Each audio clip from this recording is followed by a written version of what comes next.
Les bien-aimés qui sont en Seigneur Jésus-Christ, partout où vous êtes, je vous salue dans le nom précieux de notre Seigneur Jésus-Christ. Cet après-midi, nous allons faire une étude ensemble dans le livre de Malachie chapitre 4, le verset 5 à 6. Parce qu'il y a une prophétie dans Malachie chapitre 4 et cette prophétie concerne l'Élie qui devait venir. Mais aujourd'hui, il y a tellement de débats, il y a des débats à droite, à gauche sur l'Élie qui devait venir. Est-ce qu'il est déjà venu ou il n'est pas encore venu ou il sera venu? Maintenant, nous allons faire une étude ensemble. Maintenant, nous allons prier, mes frères et sœurs. Seigneur, à toi revient l'honneur, la gloire, la sagesse, l'intelligence, la force, parce que tu es Dieu, tu mérites d'être glorifié, adoré. Tu es digne de recevoir la louange. Père, ta parole est une lampe à nos pieds, est une lumière sur nos chantiers. Nous te demandons de nous accompagner afin que ton esprit puisse nous éclairer. Nous te prions ainsi dans le nom de ton Fils Seigneur Jésus-Christ. Amen. Mes frères et sœurs, nous allons prendre notre Bible ensemble. Nous allons lire Malachie chapitre 4, le verset 5 à 4. Maintenant, nous allons voir l'Élie qui avait annoncé dans Malachie chapitre 4, est-ce qu'il est déjà venu ou il n'est pas encore venu? Nous allons lire ensemble pour pouvoir décortiquer ensemble les Écritures. Nous ne sommes pas seuls. Le Saint-Esprit, il est avec nous. Nous allons lire ensemble, mes frères et sœurs. Malachie chapitre 4, le verset 5 à 6. Moi, je vais utiliser 8 secondes. Nous allons lire ensemble.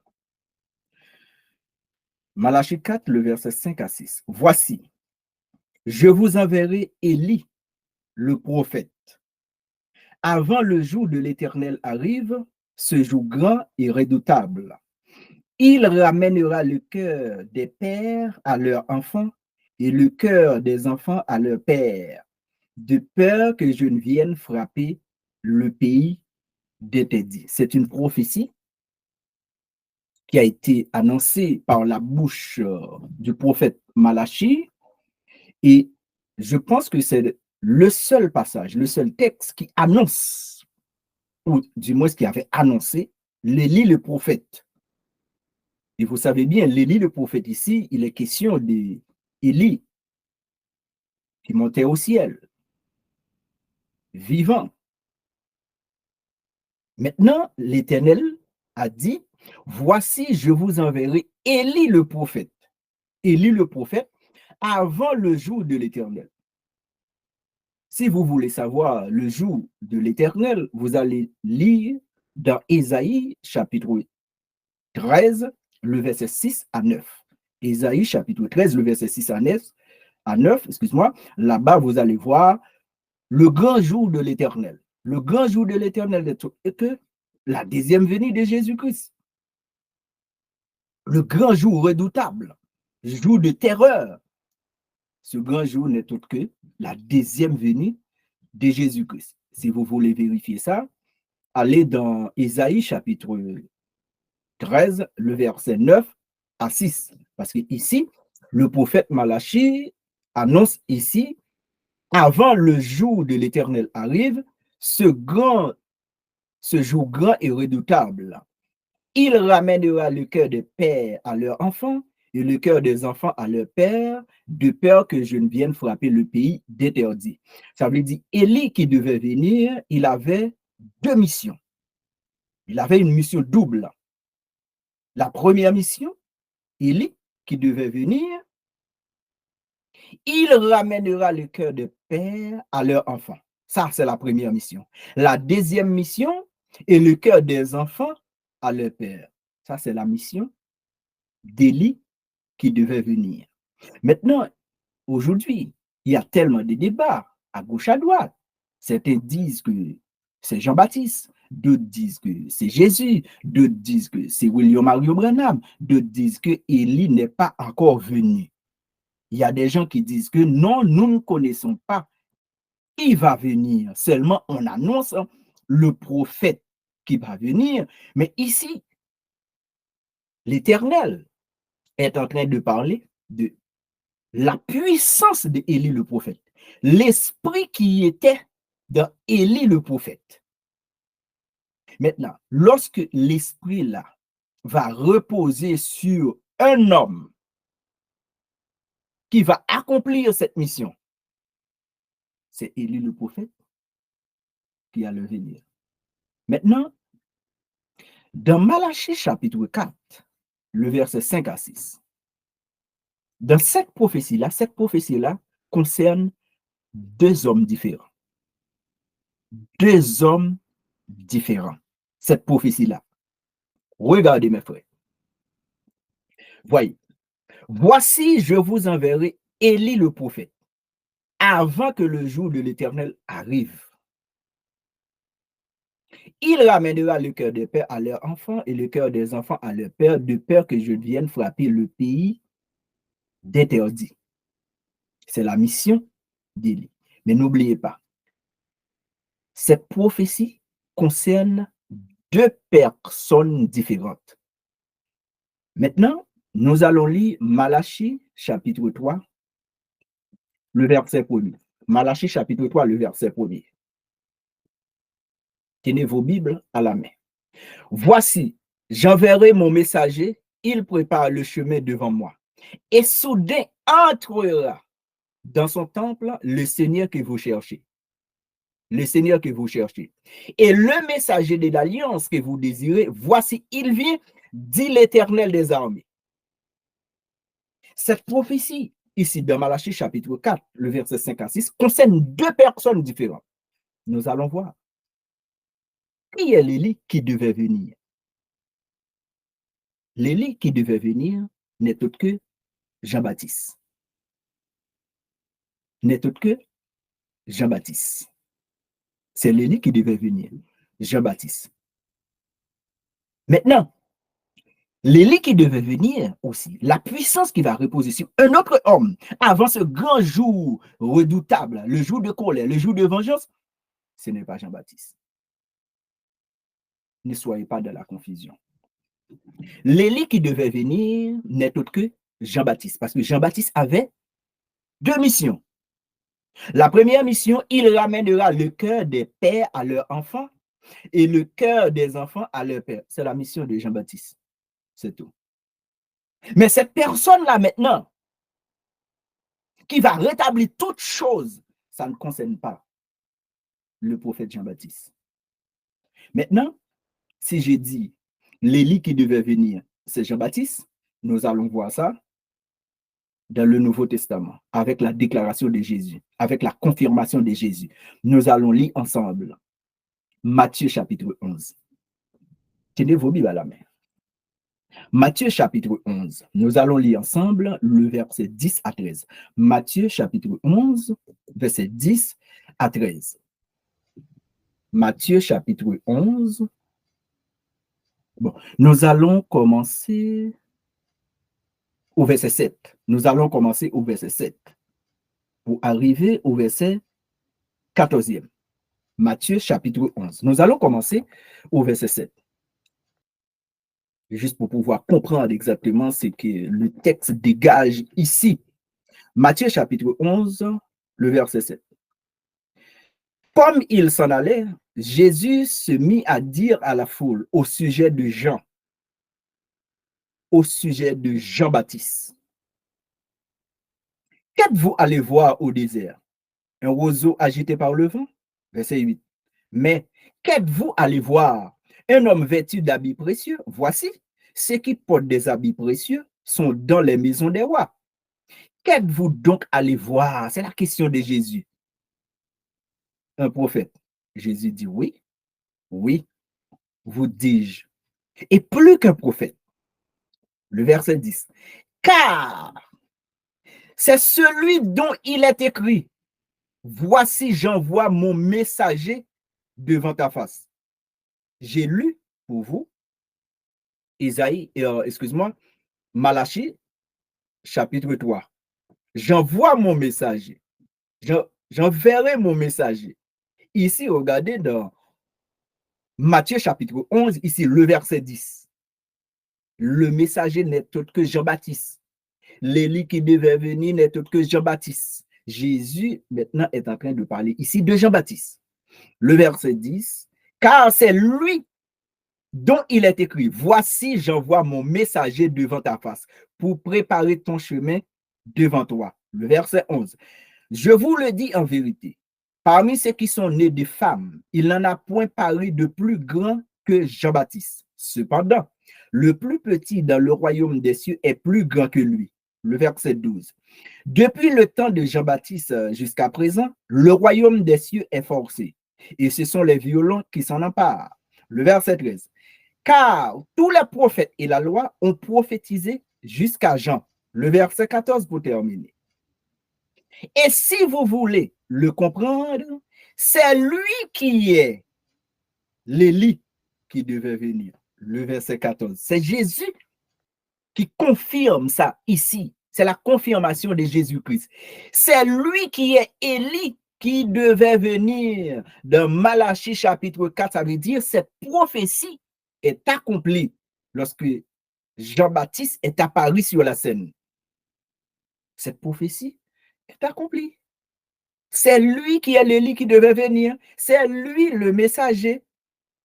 C'est lui le messager. Il prépare le chemin devant ta face. C'est Jean-Baptiste. Maintenant, c'est Jésus qui confirme ça ici. Matthieu chapitre 11, le verset 14. Et si vous voulez le comprendre, c'est lui qui est l'Élie qui devait venir. C'est Jean-Baptiste. C'est Jean-Baptiste. Maintenant, n'oubliez pas que je vous ai dit que dans cette prophétie de Malachie chapitre 4, là, concerne deux personnes. Là, je suis en train maintenant de parler de Jean-Baptiste, qui est l'Élie qui devait venir, avec la confirmation de Jésus de Matthieu chapitre 11, le verset 7 jusqu'au verset 14e. Maintenant, nous allons prendre un autre passage. Matthieu chapitre 17 maintenant. Nous allons prendre un autre passage. Tenez vos Bibles à la main. Nous allons prendre Matthieu chapitre 17. Nous allons commencer au verset 10. Matthieu chapitre 17, nous allons commencer au verset 10 jusqu'au verset 13. OK? Matthieu chapitre 17. Mais maintenant, c'est une histoire après la configuration de Jésus. C'est une histoire. Nous allons lire. Matthieu 17, verset 10 à 13. Les disciples lui firent cette question. Pourquoi donc les scribes disent-ils qu'Élie doit venir premièrement?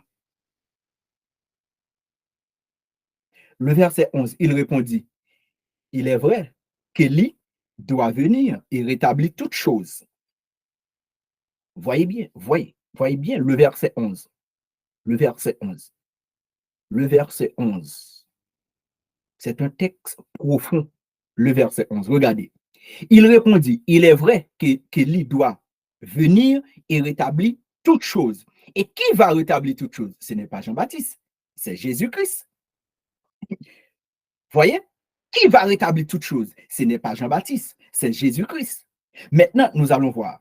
Il répondit, il est vrai qu'Élie doit venir. Et n'oubliez pas, dans Matthieu chapitre 11, Jésus confirme Élie qui devait venir, c'est Jean-Baptiste. Et ici, Jésus a répondu en Matthieu chapitre 17, le verset 11, il répondit, il est vrai, parce que c'est une question que les disciples lui ont posée. C'est une question. Pourquoi les disciples lui font cette question? Pourquoi donc les scribes disent-ils qu'Élie doit venir premièrement? Jésus a répondu, il est vrai qu'Élie doit venir et rétablir toutes choses. Mais, parce qu'Élie est déjà venu, mais ils ne l'ont pas reconnu. Regardez, Jésus a dit, mais je vous dis qu'Élie est déjà venu. Qu'Élie est déjà venu. Là, les disciples ne comprirent rien. Mais regardez à la fin. Regardez à la fin. Mais je vous dis qu'Élie est déjà venu et qu'ils ne l'ont pas reconnu et qu'ils l'ont traité comme ils l'ont voulu. De même, regardez, c'est une autre personne maintenant qui va entrer en scène. De même, le Fils de l'homme souffrira de leur part. Ah, les disciples comprirent alors qu'il leur parlait de Jean-Baptiste. Jésus parlait de Jean-Baptiste. Jésus ne parlait pas de lui-même. Jésus parlait de Jean-Baptiste. Les disciples compris. Lorsque Jésus a dit, de même, le Fils de l'homme souffrira de leur part. Maintenant, les disciples compris que, alors qu'il parlait de Jean-Baptiste. Parce que Jésus a dit, de même, le Fils de l'homme souffrira. Ah oui, il comprit maintenant. C'était Jean-Baptiste, l'Élie, qui devait venir. Mais ils ne l'ont pas reconnu. Ils l'ont traité comme ils l'ont voulu. Il a coupé la tête de Jean-Baptiste. Vous connaissez la scène. Il a coupé la tête de Jean-Baptiste. Ils l'ont traité comme ils l'ont voulu parce qu'ils ne l'ont pas reconnu. Parce que les Juifs ou les Israélites, ils attendaient un Élie, la façon dont il montait au ciel. C'est comme ça, il allait revenir. C'est comme ça, il attendait l'Élie qui devait venir. Jésus confirme ici, l'Élie qui devait venir n'est autre que Jean-Baptiste. Mais n'oubliez pas, j'ai dit que cette prophétie concerne deux personnes. Nous allons voir ça. Nous allons voir ça. Parce que le grand jour redoutable, cette personne qui va rétablir toutes choses, ce n'est pas Jean-Baptiste, c'est Jésus-Christ. C'est pour cela que je dis que dans cette prophétie-là concerne deux personnes. Parce que Jean-Baptiste avait une double mission. Ramène le cœur des pères à leurs enfants, le cœur des enfants à leur père. C'est la mission de Jean-Baptiste. C'est lui le messager. Maintenant, le jour grand et redoutable, le jour de colère, le jour de grincement des dents, ça ne concerne pas Jean-Baptiste, ça concerne Jésus-Christ. Maintenant, dans Malachie, chapitre 4, le verset 5 à 6, ce qui concerne le jour ici qu'on parle de le pays, avant que je vienne frapper le pays d'interdit, ça concerne Jean-Baptiste. Ça concerne Jean-Baptiste. Parce qu'on dit ici, le pays, on ne dit pas toute la terre. On ne dit pas le monde. Avant que je vienne frapper le pays d'interdit, ça concerne le pays ici, c'est Israël. C'est Israël. Parce que on a vu que la venue de Jean-Baptiste avant la destruction de Jérusalem. Parce que la destruction de Jérusalem a eu lieu en l'an 70 sous Titus. Jean-Baptiste est paru avant la destruction de Jérusalem, avant que je vienne frapper le pays d'interdit. Je vais relire ce texte, Malachie chapitre 4, le verset 6. Regardez.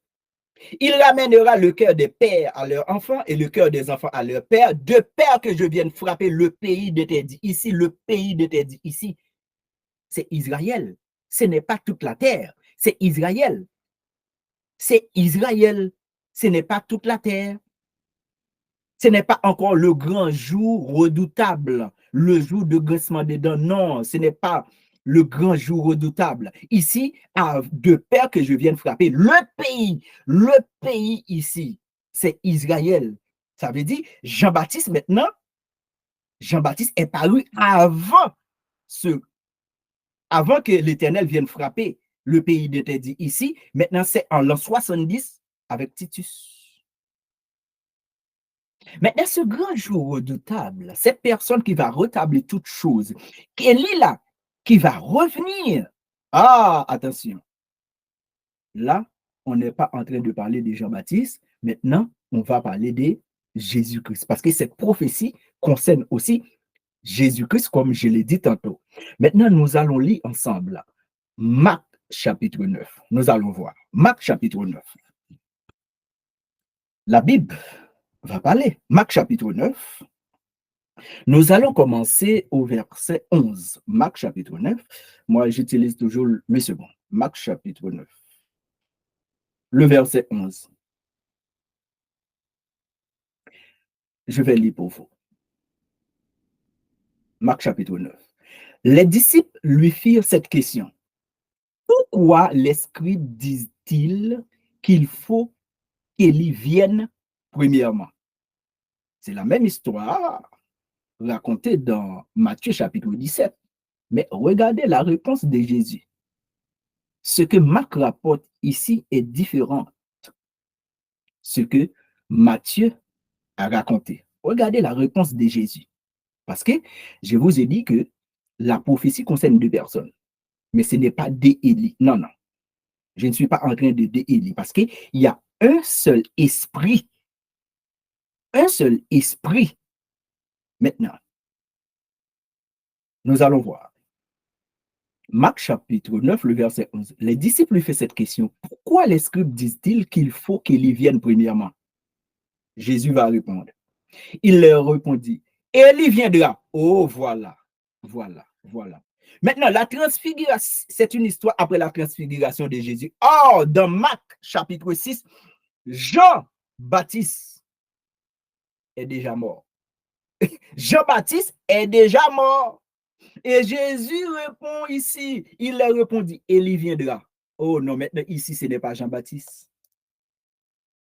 Parce que Jean, dans Marc chapitre 6, Jean est déjà mort. Maintenant, nous sommes dans Marc chapitre 9. Jésus a dit, Élie viendra. Le verbe maintenant est au futur.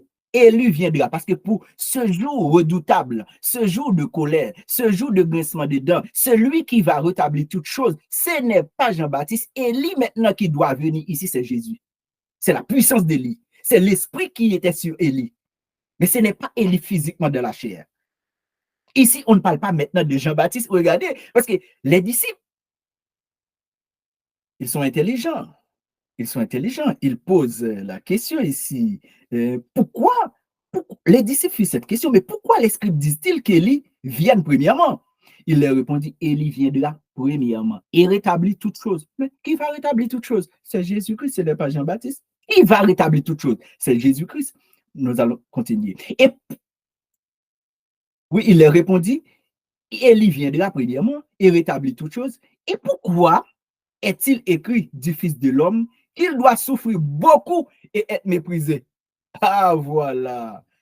Voilà le Fils de l'homme maintenant. Là, Jésus est en train de parler de lui-même. Regardez, nous allons continuer. Le verset 13. Mais je vous dis, regardez, ne soyez pas de la confusion. Mais je vous dis qu'Élie est venu et qu'ils l'ont traité comme ils l'ont voulu, selon ce qu'il est écrit. Ah, voilà. Élie est déjà venu. Qui est déjà venu? C'est Jean-Baptiste. Mais ils l'ont traité comme ils l'ont voulu. Jean-Baptiste est mort. Et maintenant, si Élie viendra, Marc chapitre 9, le verset 12, si le verbe maintenant est au futur, Jean-Baptiste est déjà mort. On n'attend pas encore Jean-Baptiste. Ah ouais, on n'attend pas encore Jean-Baptiste. Ici, on attend Jésus-Christ qui va rétablir toutes choses avec la puissance d'Élie. Ah, voilà, c'est ça. C'est ça l'écriture, c'est ça l'enseignement. Et maintenant, je vais vous expliquer quelque chose, mes frères et sœurs. Nous allons lire ensemble. Regardez l'intelligence de Jésus. Nous allons lire ensemble Ésaïe 61, verset 1, 2. Après, nous allons prendre comme référence Luc chapitre 4, le verset 17 à 19. Nous allons voir ça. Nous allons voir. Nous allons dans Ésaïe chapitre 61, Ésaïe 61, le verset 1, 2. Et nous allons prendre comme référence Luc 4, le verset 17, 19. Ésaïe 61. Vous allez voir quelque chose très, très important. Ésaïe 61. Parce que dans Ésaïe 61, c'est une prophétie ici messianique, annoncée par la bouche d'Ésaïe. Ésaïe 61. L'Esprit du Seigneur, l'Éternel, est sur moi, car il m'a oint pour porter de bonnes nouvelles aux malheureux.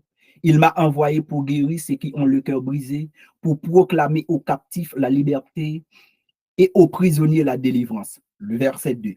Pour publier une année de grâce de l'Éternel et un jour de vengeance. Ici toujours, le jour de colère, un jour de vengeance de notre Dieu pour consoler tous les affligés. Regardez ici.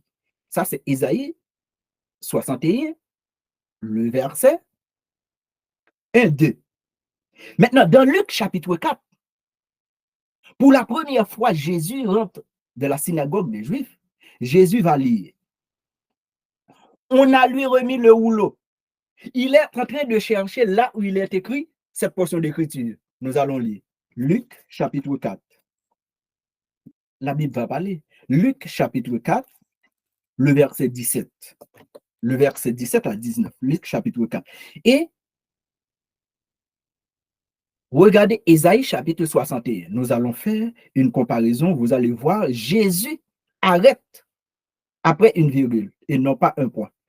Regardez, suivez-moi bien, suivez-moi bien. Luc chapitre 4, le verset 17. Et on lui remit le livre du prophète Ésaïe. L'ayant déroulé, il trouva l'endroit où il est écrit. Cette portion d'écriture qui est dans Ésaïe 61. L'Esprit du Seigneur est sur moi, parce qu'il m'a oint pour annoncer une bonne nouvelle aux pauvres. Il m'a envoyé pour guérir ceux qui ont le cœur brisé, pour proclamer aux captifs la délivrance et aux aveugles le recouvrement de la vie, pour renvoyer libres les opprimés, pour publier une année de grâce du Seigneur. Jésus n'a pas continué de lire. Ah, voilà. Jésus n'a pas continué de lire. Maintenant, nous allons maintenant retourner dans Ésaïe 61. Vous allez voir Jésus.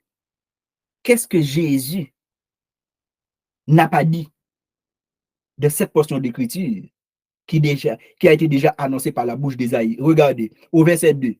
Au verset 2, Ésaïe 61, le verset 2. Pour publier une année de grâce de l'Éternel et un jour de vengeance de notre Dieu. Maintenant, Luc chapitre 4, le verset 19. Pour publier une année de grâce du Seigneur. Jésus, il est arrêté là. Ah, voilà, il est arrêté là. Jésus n'a pas lu un jour de vengeance de notre Dieu. Ah oui, Jésus, il n'a pas lu ça. Pourquoi? Parce que ce jour grand et redoutable n'est pas encore venu. Ce jour-là concerne la deuxième venue de Jésus.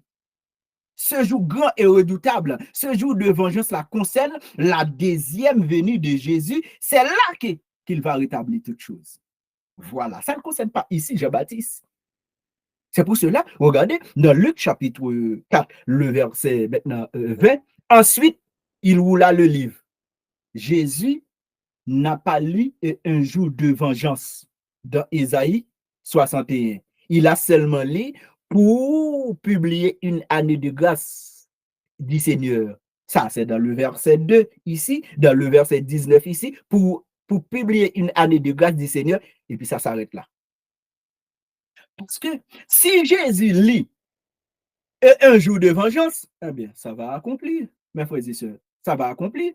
Et ce jour de vengeance-là ne concerne pas la première venue de Jésus, ça concerne la deuxième venue de Jésus, parce que c'est lui qui va rétablir toutes choses. Ce grand jour de colère, ce grand jour de vengeance, ça concerne Jésus, ça concerne aussi la deuxième venue de Jésus, avec la puissance d'Élie. C'est pour cela que je vous ai dit que maintenant, dans Malachie chapitre 4, cette prophétie concerne deux personnes. Ce jour grand et redoutable, ce jour de vengeance, ça ne concerne pas Élie. Ça ne concerne pas, excuse-moi, Jean-Baptiste. Ça ne concerne pas Jean-Baptiste. Mais, ce qui concerne Jean-Baptiste, il ramènera le cœur des pères à leurs enfants et le cœur des enfants à leur père. C'est lui le messager. C'est Jean-Baptiste. Mais ce grand jour redoutable, c'est pour cela, dans Marc chapitre 9, Jésus a dit, le verset 11, 12, Élie viendra. Or, Élie est déjà venu, ça veut dire Jean-Baptiste. Jean-Baptiste est déjà mort. Et il a dit, Élie viendra. c'est la même puissance Élie qui est en Jean-Baptiste. Maintenant, Jean-Baptiste, il est mort. C'est la même puissance maintenant en Jésus aussi. Parce qu'il n'y a pas de Saint-Esprit, il y a un seul esprit. Et maintenant, je vais vous raconter une histoire. Jésus, bon, l'Éternel parle avec Élie le prophète. Il a dit, Élie, va oindre Azaël, le roi de Syrie, et puis oindre Jéhu, le roi d'Israël, et oindre Élisée le prophète. Qu'est-ce qu'Élie a fait? Élie a seulement oint Élisée, et puis il est parti. Maintenant, comme Élie n'a pas encore oint Azaël et Jéhu, maintenant, l'esprit Élie, maintenant, qui est en Élisée, maintenant, c'est Élisée qui allait oindre Azaël et Jéhu. Si vous voulez, vous allez voir cette histoire dans 1 Roi chapitre 19. 1 Roi chapitre 19, laisse-moi vous donner exactement le texte. 1 Roi chapitre 19 à partir de verset 15-17. C'est le même esprit. C'est le même. Et c'est pour la première fois on voit Élie dans une personne. Élie dans Élisée. Mais qui a reçu l'ordre de oindre Azaël et Jéhu? Élie. Mais qui va oindre, ou du moins qui allait oindre Azaël et Jéhu? C'est Élisée. Parce que l'esprit d'Élie était en Élisée. Ce n'est pas pour la première fois que l'esprit d'Élie repose maintenant sur Jean-Baptiste comme la première personne. Non. On n'attend pas Élie comme il montait aussi. Non. L'esprit ici, c'est spirituel. L'esprit ici, on ne voit pas l'esprit. L'esprit, la puissance d'Élie. Maintenant, pour terminer, je vais lire Luc, chapitre 1er, le verset 11. Je vais lire Luc 1er, le verset 11. Pour vous, vous allez voir une petite discussion entre l'ange Gabriel avec Zacharie. Vous allez voir la mission exactement de Jean-Baptiste. Nous allons lire ensemble Luc chapitre 1er, le verset 11 à 17. Luc chapitre 1er, le verset 11-17. Luc chapitre 1er, le verset 11 à 17. Nous allons voir. Alors un ange du Seigneur apparut à Zacharie. Il se tint debout à droite de l'autel des parfums. Zacharie fut troublé en le voyant, et la frayeur s'empara de lui. Mais l'ange lui dit, ne crains point, Zacharie, car ta prière a été exaucée. Ta femme Élisabeth t'enfantera un fils, et tu lui donneras le nom de Jean. Il sera pour toi un sujet de joie et d'allégresse, et plusieurs se réjouiront de sa naissance. Car il sera grand devant le Seigneur. Il ne boira ni vin, ni liqueur enivrante, et il sera rempli de l'Esprit Saint dès le sein de sa mère. Le verset 16, la mission de Jean-Baptiste, n'oubliez pas la mission de Jean-Baptiste. Le verset 16, il ramènera plusieurs des fils d'Israël au Seigneur. Il ramènera le cœur des enfants à leur père. Ah oui, n'oubliez pas cette prophétie de Malachie chapitre 4. Ici, l'ange Gabriel, il a dit la même chose. Le verset 16, il ramènera plusieurs des fils d'Israël au Seigneur, leur Dieu. Il marchera devant Dieu avec l'esprit et la puissance d'Élie. C'est la Bible. Le docteur Luc ici, verset 17, il marchera devant Dieu avec l'esprit et la puissance d'Élie pour ramener le cœur des pères vers leurs enfants et les rebelles à la sagesse des justes afin de préparer au Seigneur un peuple bien disposé. C'était le rôle de Jean-Baptiste, l'Élie qui devait venir. Mais ce n'est pas le grand jour redoutable, le jour de colère. Ça ne concerne pas Jean-Baptiste, ça concerne Jésus-Christ de Nazareth, le Seigneur des Seigneurs, le Roi des Rois, lui qui va rétablir toutes choses, lui qui donne le salut, le Seigneur Jésus-Christ, le Dieu Tout-Puissant. Mes frères et sœurs, l'Élie qui devait venir dans Malachie chapitre 4, le verset 4-5, c'était Jean-Baptiste. Mais cette personne qui va rétablir toutes choses avec la même puissance d'Élie, c'est le Seigneur Jésus-Christ.